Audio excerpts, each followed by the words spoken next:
Coming up on Mornings on the Hill, Governor Cuomo announces a new COVID guideline colleges have to meet in order to stay open for in-person classes. Testing at the Carrier Dome has expanded to meet the increase in demand as students are tested weekly. Former U.S. Attorney Loretta Lynch released a report on Monday after a year-long review of the Department of Public Safety. All that plus your weather and orange sports coming up on this edition of Mornings on the Hill.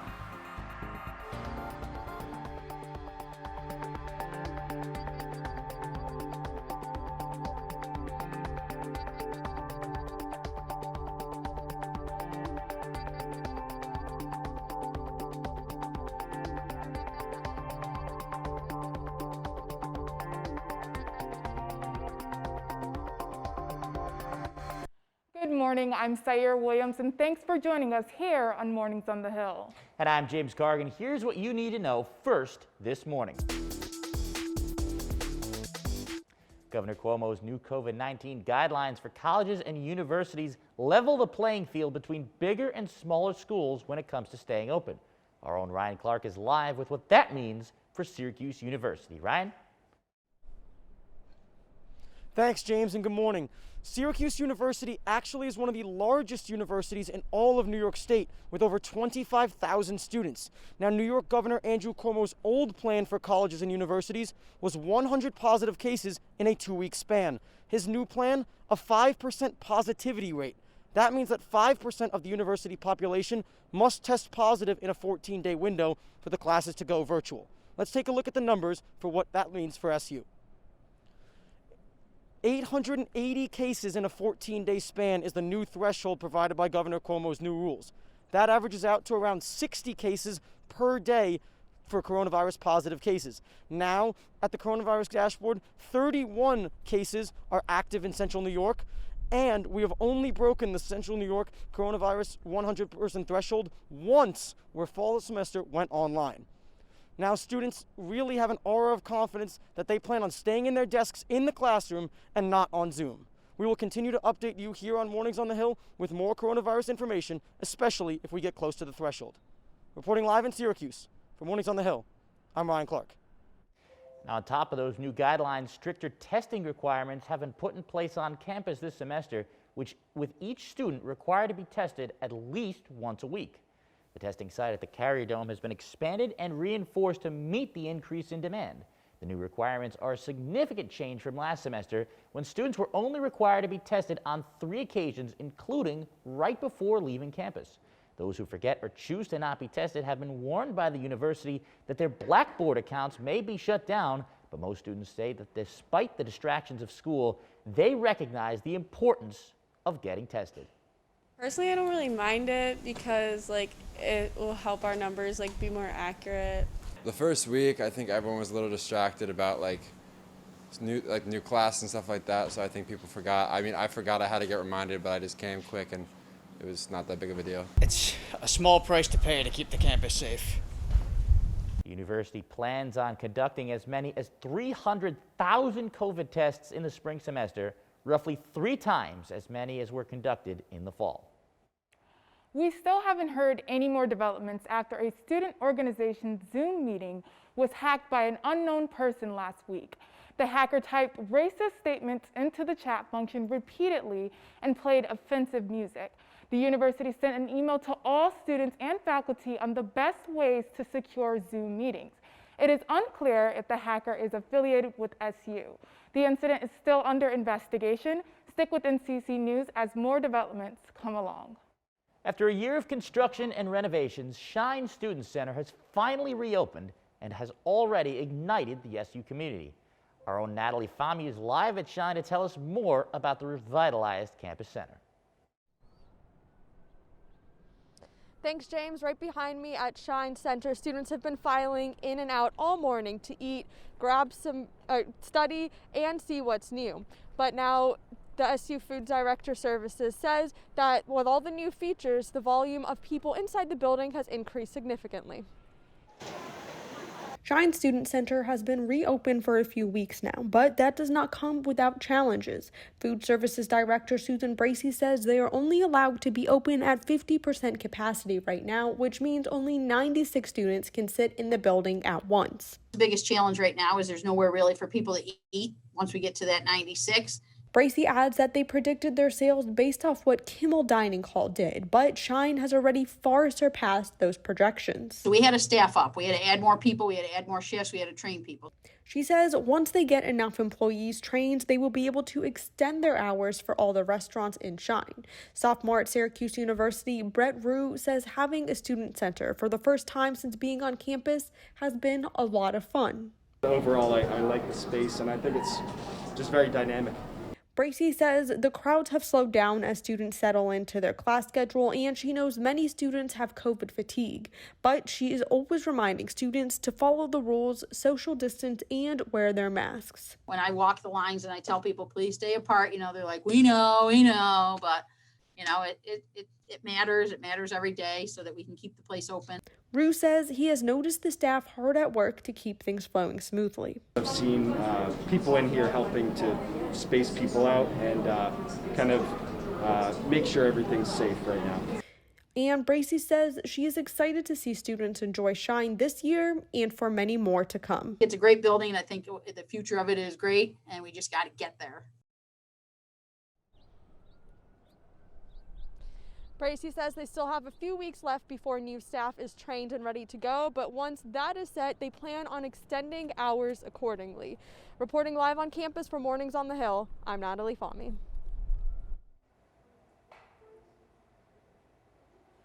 Former U.S. Attorney General Loretta Lynch released a report Monday that reviews Syracuse University's Department of Public Safety.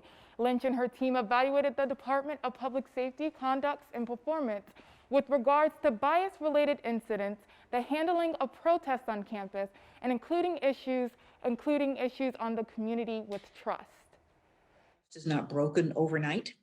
There's a number of incidents that were recounted to us in addition to the incidents last year that have definitely created a perception of the Department of Public Safety that it is not as supportive of the campus community as it should be. Those other incidents, including ones at Theta Tau and Ackerman Avenue. Lynch says that her team has come up with 20 recommendations for DPS that will improve investigations and community engagement. Lynch also recommends 10 policy changes that the department should make. You can find the full 100-page report at news.syr.edu. With the help of cross-campus partners, including the Barnes Center and Stop Bias, Identity Week continued this year, and our Sierra Ryder is live to tell us how it all went down. Sierra? You may have noticed an event that was happening all last week, and that was Identity Week. But what made this year's event different than years past was it was all student-run, but the Stop Bias initiative, where all the events and speakers were identity-focused. The main goal of Identity Week this year was to show the student body of Syracuse that bias impacts all students, not just one subgroup.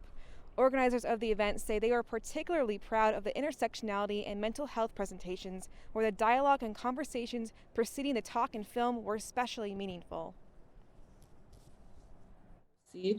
But also the screening of the bias documentary, I think that was a great event as well because of kind of the dialogue we had surrounding bias on this campus, bias in the world, and that was a wonderful event to be a part of.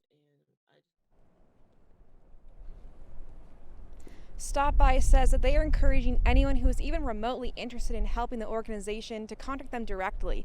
And if you missed out on the events that happened last week, don't worry because they have a few events coming up throughout the rest of the semester, so keep an eye out on the events page. Reporting live in Syracuse, Sierra Ryder, Mornings on the Hill. Coming up on Mornings on the Hill, there's a new dining option for students who want to send their taste buds across the world. Also, what's your weather looking like for today and the rest of the week? Scanlon has the answers after the break.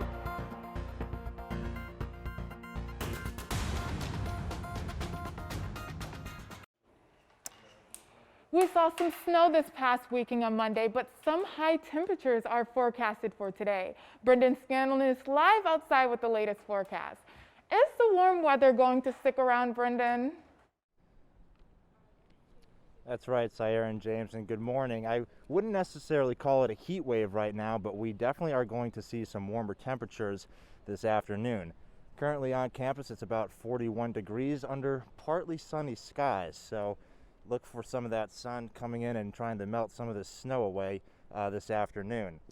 We might have a chance for some precipitation later this evening, so if you're heading to class or just heading out, make sure you bring a rain jacket and an umbrella for that possibility for rain this evening. As we move in and take a look at the current temperatures, it's 31 in Syracuse this morning. It was 32 in Oswego this morning, 25 in Cortland as we move south into the lower tier, about 30 degrees in Binghamton this morning as well. If we take a look at the hourly forecast for today, like we said, it's about 41 degrees at the top of the hour. Temperatures are going to be warming up this afternoon, and we'll see a high of about 44 or 45 today before temps dip back down into the 30s this evening. And a chance for snow tomorrow. We may have about a 24 chance for snow precipitation tomorrow afternoon. In Seneca Falls, about 24% as well. 7% chance in Binghamton and a 4% chance in Oswego. So we can expect some warmer weather in the forecast. Are we going to see more warmer weather, or are we going to see more snow? Let's take a look at the 5-day forecast, and it turns out we might see a little bit of both.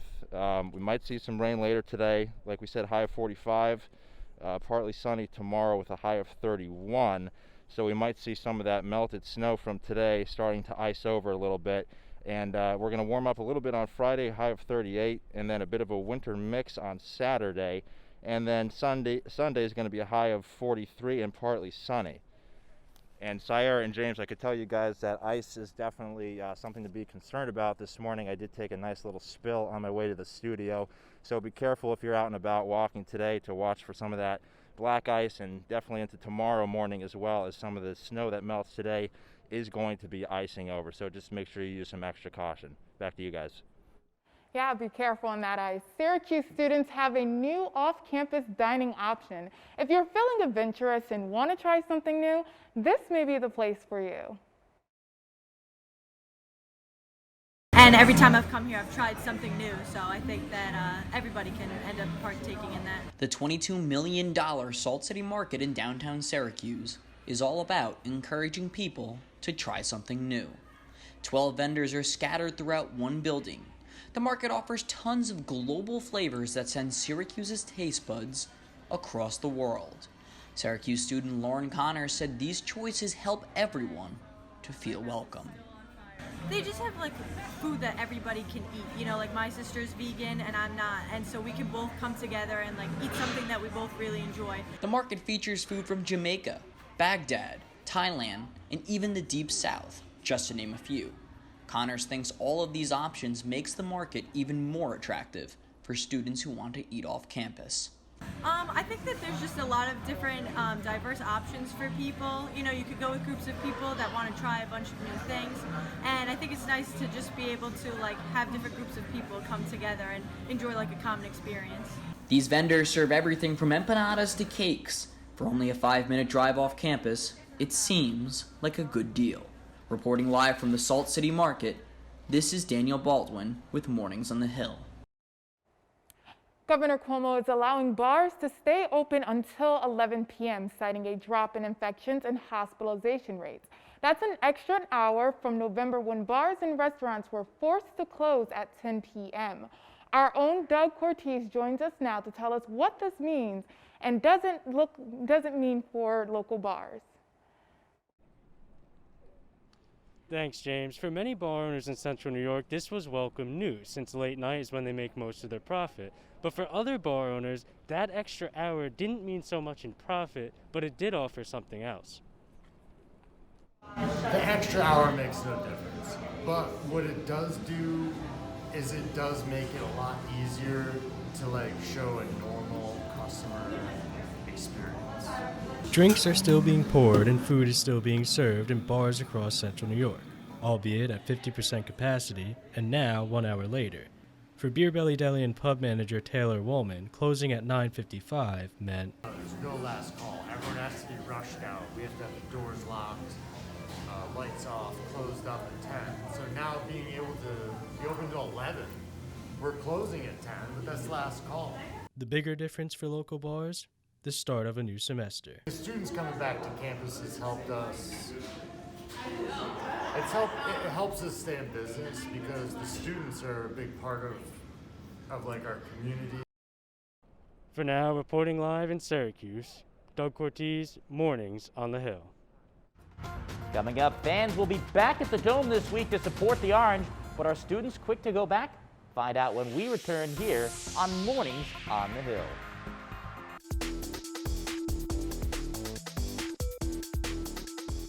I'm Matt Majinski with your Orange Sports Update here on Mornings on the Hill.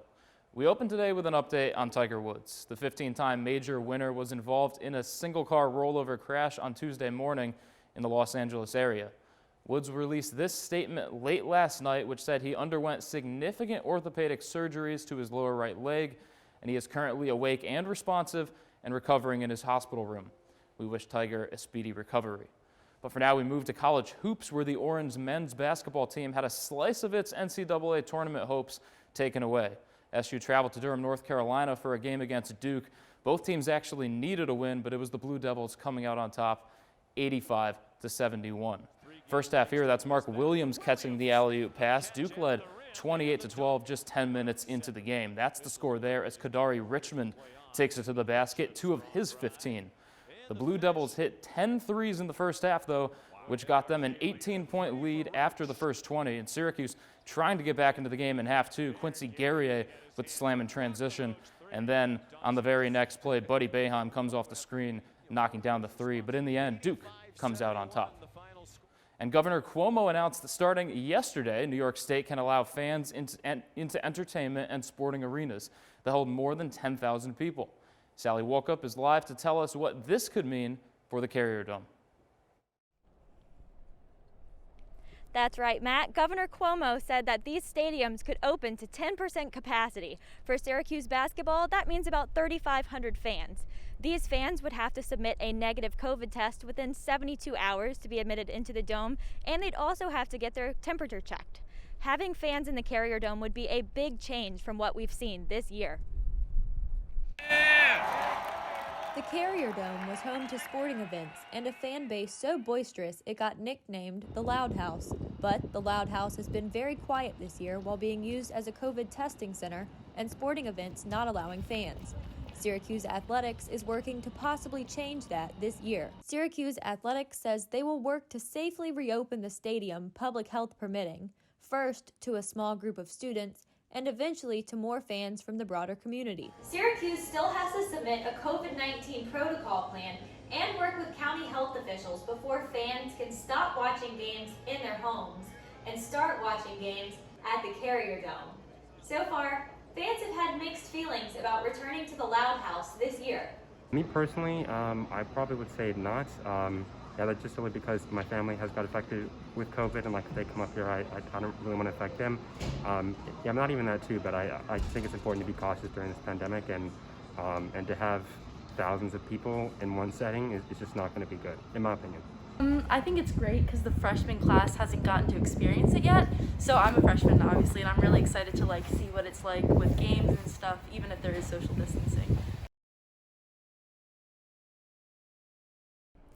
Syracuse has not released any official plans or statements about what games fans could be able to go into this season, but we'll continue to update you as we learn more information. Reporting live for Mornings on the Hill, I'm Sally Walkup. We'll be right back. Good morning, Syracuse. I'm so excited to be here right now telling you what's going on around campus and around the world today. First, let's start off with some Orange After Dark events. If you're into Game of Thrones, Orange After Dark is hosting a Game of Thrones themed escape room this Friday in the Shine Center from 7 to 11. And if you love The Office like me, they're also having an Office trivia night for you to win some cool prizes this Saturday. And that's going to be it for Wednesday's newscast. Thank you for joining us on Mornings on the Hill. I'm Sayer Williams.